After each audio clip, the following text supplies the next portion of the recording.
Hello, welcome to another Tech Tip Tuesday, where we're going over a multi-part series on how to use Zoom. In this series, we're going over Zoom basics, some advanced Zoom features, and how to use Zoom to run a successful meeting or webinar. In this video, we're going to talk about Zoom basics and how to get started using Zoom, and how to join a meeting and basic meeting controls. Alright, let's go ahead and get started. I have the Zoom client downloaded on my MacBook here. If you haven't downloaded that yet or don't know where to do that at, you can go to the Zoom website, which is zoom.us. You can scroll down to the bottom, click on Meeting Client, and then download Zoom Clients for Meeting. And this is automatically going to download the correct OS for you, so if you're on a Windows machine, this will download the Windows client for you. Alright, let's go back to our Zoom client. When you first open it up, you're going to see two options here, Join a Meeting or Sign In. You can immediately join a Zoom meeting using this button right here. If you have the Zoom meeting ID, and you can type in your name, and you can have it remember your name for future meetings. You can have it automatically not connect your audio, or have your video automatically turned off. But that will only allow you to join a meeting. If you want to have any other capabilities, such as hosting a meeting or any of the other capabilities that Zoom has, you're going to need to create a Zoom account. If you don't have a Zoom account, you can click on this button right here and fill out some information to make that account. Now you have a couple different options here on how you can sign into Zoom. You can enter your email address or your password right here, or you can use one of these three options right here. I have my Google account, so I'm going to go ahead and click Sign In with Google. Now once my account is signed in, it's going to pull up the main Zoom dashboard here. And you can see from this dashboard that we have a couple different options. For the sake of this meeting, we're just going to go over a couple of them to keep things as basic as possible. So we have New Meeting, we have Join, we have Schedule, and we have Screen Share. You can also see that this shows if I've connected a calendar, it's going to show what meetings I have right in this spot here. Alright, so let's talk about the Join Meeting. The Join Meeting button is just the same features as we saw earlier, where once I have a meeting ID, I type in that meeting ID and my name, and if I want to do one of these options, and click Join. Schedule a Meeting allows me to schedule a future meeting. So I can name my meeting, I can say the start date, time, tell the end time, and then the end date. I can select it to be a recurring meeting, and I can also select the time zone. You can also see we can do two IDs. We can have it generated automatically, or you can use your personal ID. A personal ID is like a phone number. It's attached to your account, and it's unique to your account here. You can see that I have mine blurred out, as you want to keep this number private, as anyone who has this meeting would be able to join your meeting. Additionally, you can choose to turn on a passcode or turn on a waiting room. And these are things that we'll talk about in a later meeting, but just for the sake of simplicity, I wanted to share these with you. Additionally, you can start off with, you can have the host have video on or off, and your participants can have video on or off as well. Alright, we're going to skip advanced options for now. Next, we're going to look at New Meeting. So I can go ahead and click on New Meeting, and I can see at the start with my video, and you can see that changes, or I can have it not start with my video. And then I can choose if I want to use my personal meeting ID or not. So I'm going to go ahead and click that button, and then it starts a meeting. The first thing it asks me if I want to join with my computer audio.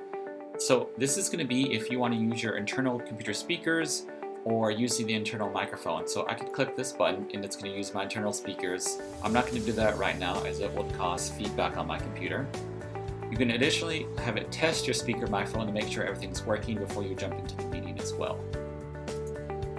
Next, you can see there is a button to mute your audio on or off, and then to turn your video on or off right here. And then the next options are going to be is under security. As the host, you have a couple different options here.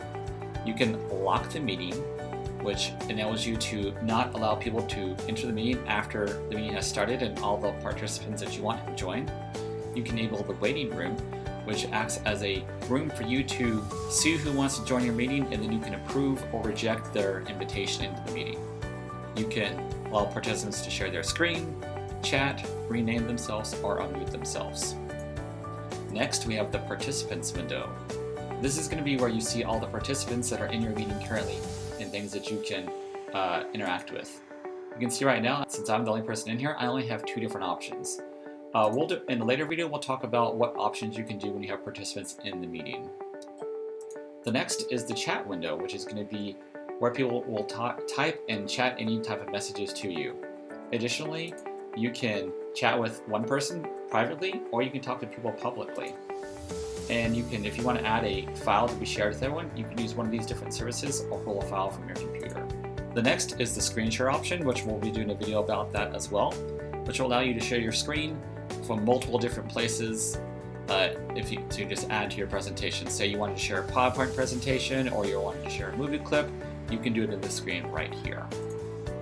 Next is going to be the record function. When you turn this on, it's going to put a, let's go ahead and press this. You can see I can record to my computer or I can record to the cloud. Zoom has a cloud feature which you can use to record videos up to their cloud. You do have to pay an additional monthly fee to get cloud space. So if you want to do it on your computer, that is free of charge, and you can use it as large as your hard drive will allow. So let's go ahead and click record on this computer. It's just saying since I don't have any audio, I'm going to have no audio on my recording, which is fine with me.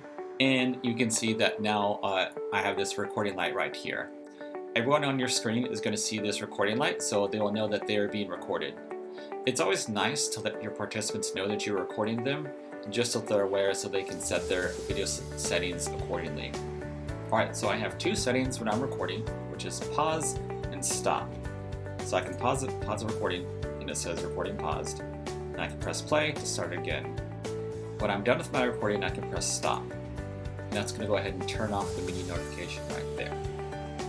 Next, we'll talk about breakout rooms, which is a way to break out your participants into smaller rooms to have maybe smaller chats, talk about a certain topic, and just in general have the ability to have multiple rooms without having to create mini Zoom rooms. And that's it for now. So when you're going to leave your meeting, you can go ahead and click this button right here, and then you can click End Meeting for All, and this will end the meeting for everyone. Now, if you click Leave Meeting, this will leave the meeting open and will automatically have someone else become the host. Every Zoom meeting requires a host to be a part of it, so the recommended way to do this is for you to select someone to be your host, and then you can leave. If not, Zoom Room will automatically pick someone to be it. Alright, so we're going to end this meeting. And that's it for now. You can see that when you press End All and you have done a recording, Zoom will automatically start recording your file. You can see that mine was pretty quick because it wasn't that long, but the longer the file, the longer it will take to record the video. Alright, that's it for now. Look forward to seeing you in the next video. Thanks for watching this video. If you found this helpful, you can check out my other videos for other great tips and tricks on how to use Zoom.